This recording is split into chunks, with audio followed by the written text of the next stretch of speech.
तो पिछले दो पार्ट्स में हमने class 10th chemistry chapter first के केमिकल रिएक्शन एंड इक्वेशन में केमिकल रिएक्शंस एंड इसके इक्वेशन के बारे में हमने समझा, इसके बैलेंस कैसे करते हैं ये देखा, टाइप्स ऑफ केमिकल रिएक्शन जैसे कि combination reaction, decomposition reaction, endothermic as well as exothermic reactions देखा। अगर नहीं देखा तो अभी जाके देख ले। अब इस पार्ट में हम और भी टाइप्स ऑफ केमिकल रिएक्शन है जिसके बारे में इस पार्ट में हम डिस्कस करेंगे। अब जैसे ये है डिस्प्लेसमेंट रिएक्शन। तो डिस्प्लेसमेंट रिएक्शन को समझने के लिए पहले ये दिया हुआ इलस्ट्रेशन, ये जो इमेज में जो कुछ दिया गया है, इसे पहले हम समझ लेते हैं कि इसमें हो क्या रहा है। ठीक है, तो ये टेस्ट ट्यूब है, इसको स्टैंड की मदद से ऐसे सारा सेटअप अरेंज किया गया है।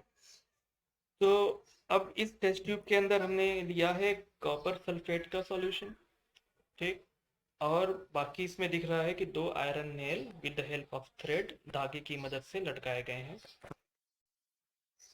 थोड़ी ही देर में हम क्या देखते हैं, ये जो कलर है जैसा कि यहाँ दिखाया गया है, ये कलर चेंज हो जाता है, थोड़ा हल्का पड़ जाता है। ठीक है, और आयरन नेल है, आयरन नेल का कलर ब्राउनिश हो जाता है या ब्राउन हो जाता है। अब ऐसा क्यों होता है, तो सबसे पहले इसकी रिएक्शन लिख लेते हैं। इसमें हमने ये आयरन नेल लिया है, यानी कि आयरन है, आयरन। सॉल्यूशन किसका है, कॉपर सल्फेट का, कॉपर सल्फेट। ठीक है, तो आयरन और कॉपर सल्फेट। अब यहाँ पे हम क्या देखते हैं, यहाँ पे क्या हो रहा है, आयरन एंड कॉपर सल्फेट है, फॉर्मेशन हो रही है आयरन सल्फेट प्लस कॉपर की, यानी आयरन जो है यहाँ से कॉपर को डिस्प्लेस कर रहा है, डिस्प्लेस करके खुद अपना सल्फेट बना ले रहा है।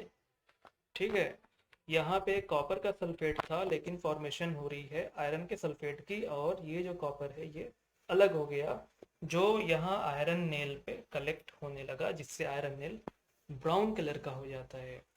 बाकी ये जो सॉल्यूशन बन रहा है, अब ये इसमें कॉपर सल्फेट धीरे धीरे खत्म हो रहा है और आयरन सल्फेट की फॉर्मेशन इसमें हो रही है, इसलिए ये कलर धीरे धीरे चेंज होने लगता है और ये धीरे धीरे ब्राउन होने लगता है, क्योंकि कॉपर का कलेक्शन यहाँ होने लगता है। बाकी इसी आयरन नेल से आयरन निकलता है, निकलने के बाद सॉल्यूशन के अंदर आता है और आयरन सल्फेट बनाता है। बाकी इस सॉल्यूशन से जो कॉपर निकला वो इस नेल पे कलेक्ट होता है। अब क्यों होता है भाई ऐसा, आयरन कॉपर को क्यों डिस्प्लेस कर लेता है, ये समझने के लिए हमें देखना होगा रिएक्टिविटी सीरीज, जिसके बारे में डिटेल में metals and non metals chapter में तो पढ़ेंगे ही, लेकिन अब यहाँ पे डिस्प्लेसमेंट रिएक्शन को समझने के लिए यहाँ पे इसको रखा गया है रिएक्टिविटी सीरीज, ताकि समझ में आए कि आखिर ये भाई साहब कैसे इसको रिप्लेस कर रहे हैं कॉपर को। ठीक है, तो क्या है reactivity series, an arrangement of metals by their reactivity in descending order is known as reactivity series।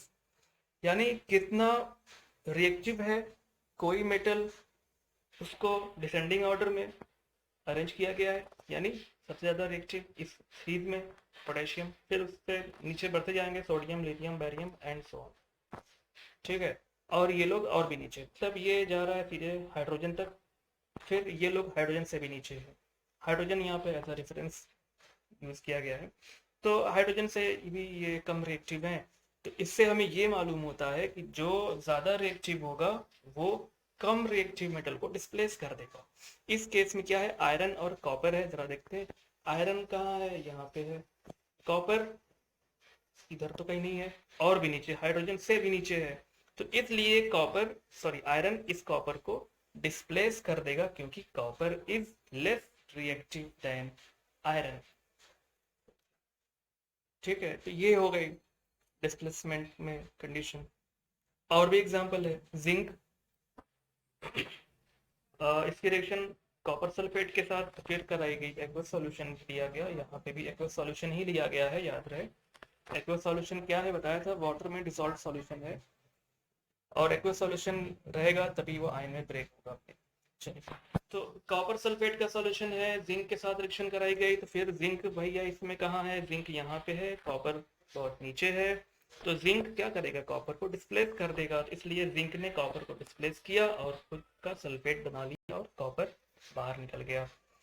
ऐसे ही कॉपर का क्लोराइड लिया गया है एक्वा सॉल्यूशन इसका भी, और ये लेड है।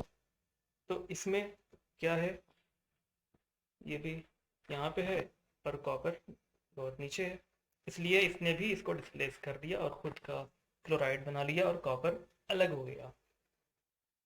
तो ये सारी कंडीशंस को देख के हम कह सकते हैं डिस्प्लेसमेंट रिएक्शन क्या है, the chemical reaction in which a more reactive metal, ठीक है, more reactive metal displaces a less reactive metal from its compound is called displacement reaction.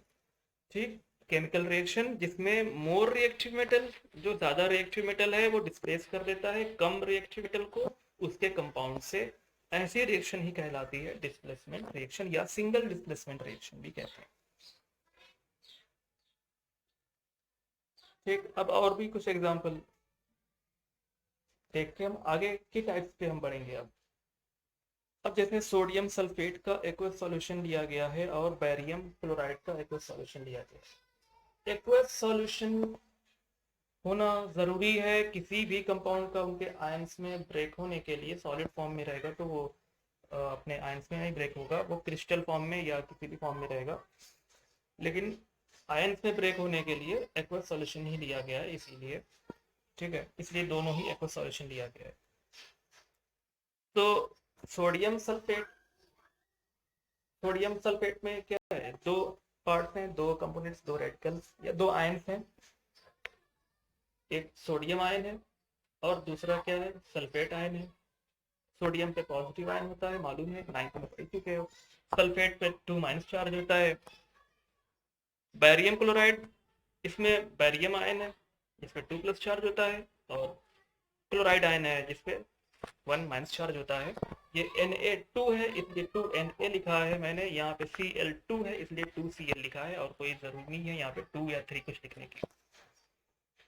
अब इसमें फॉर्मेशन क्या हो रही है, बैरियम सल्फेट की। तो बैरियम सल्फेट कैसे बन रहा है, ये बैरियम और इसका सल्फेट, ये लोग आपस में मिल रहे हैं, यानी आयन का एक्सचेंज हो रहा है। ये एक दूसरे आयन से ये दोनों लोग मिलकर ये कंपाउंड बनाए बैरियम सल्फेट, और बच गए ये सोडियम आयन और क्लोराइड आयन, ये अपना सोडियम क्लोराइड बना लिए।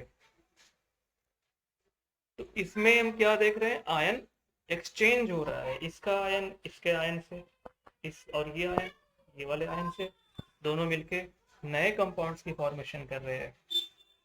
और भी एग्जांपल है, लेड नाइट्रेट जिसमें लेड आयन है और नाइट्रेट आयन है। पोटेशियम आयोडाइड जिसमें पोटेशियम आयन है और आयोडाइड आयन है, ये दोनों एक्सचेंज कर रहे हैं।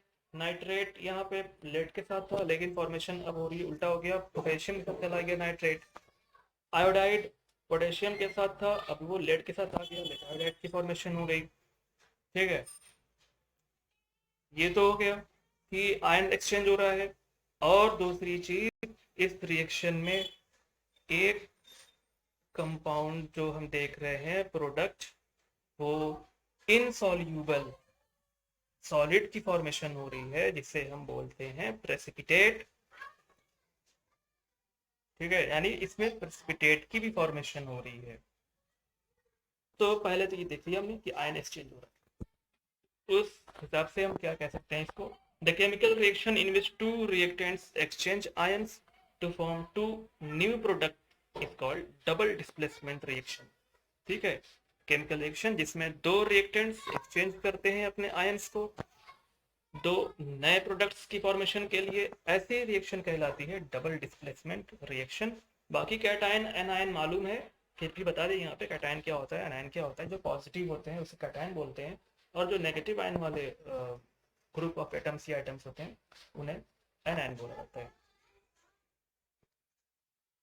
ठीक, तो ये एक डेफिनेशन हो गई। क्या है, the chemical reaction in which 2 reactants exchange ions to form 2 new products is called double displacement reaction.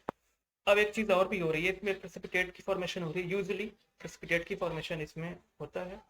Since it usually results in formation of precipitate, it is also called precipitation reaction. इसे precipitation reaction भी कहते हैं क्योंकि इसमें आमतौर पे precipitate का भी फॉर्मेशन होता है।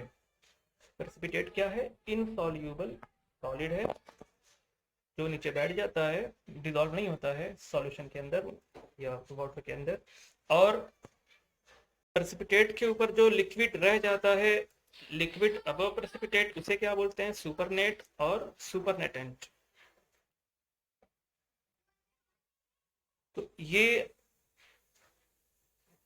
रहा डबल डिस्प्लेसमेंट रिएक्शन और डिस्प्लेसमेंट रिएक्शन। अब इसके बाद हमें देखना है ऑक्सीडेशन एंड रिडक्शन, लेकिन उससे पहले इलेक्ट्रोलिसिस ऑफ वाटर भी देखेंगे।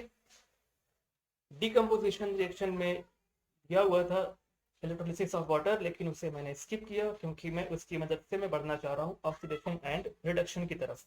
इसलिए अब मैं उसके बारे में डिस्कस करूंगा नेक्स्ट पार्ट में, फिलहाल नहीं इसके लिए।